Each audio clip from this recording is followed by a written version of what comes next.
We're back with another episode of No Bullshit Business Tips. We are so excited to be here today and chat to you guys about backstage concert critical paths, which I have found after doing staff training in lots of studios all over Australia that a lot of studio owners don't do this. They don't actually have critical paths, don't know what they are, and just kind of let everyone backstage sort of just do what's needed at the time. Absolutely. So we've been working on critical paths a lot with our Studio Growth Club members.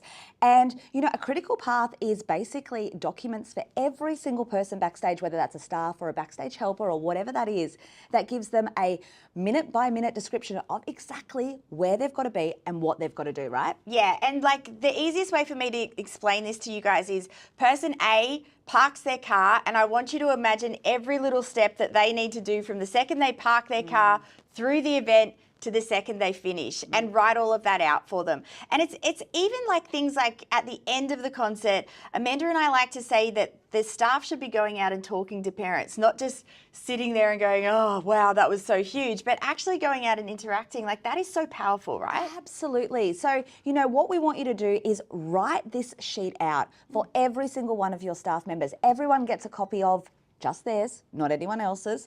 And it is super clear with what they've got to do. So no one's like, oh, I have nothing to do right now, because that's when problems start, when we find that the staff aren't doing exactly what we wanted them to do at the given time, because usually it's a lack of direction and they don't actually know. I was just going to say that's actually back on us, because they're not standing there being lazy. They literally probably don't know what exactly they're supposed to do.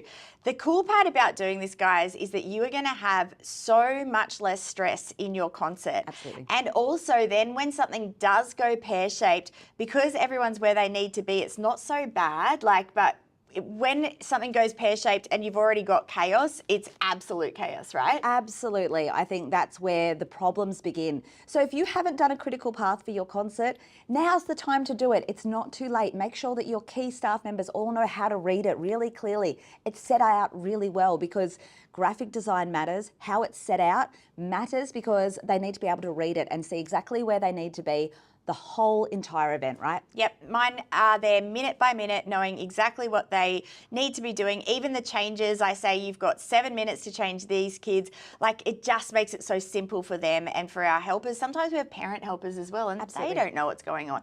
So just trying to keep it as simple as you can for all the peeps is definitely the best way to go. Absolutely. Hey, if you start critical paths for the first time this year, we want to know about it. Drop a comment below. Let us know if this has worked for you, because we'd love to hear if it changes the concert day, which hopefully it does.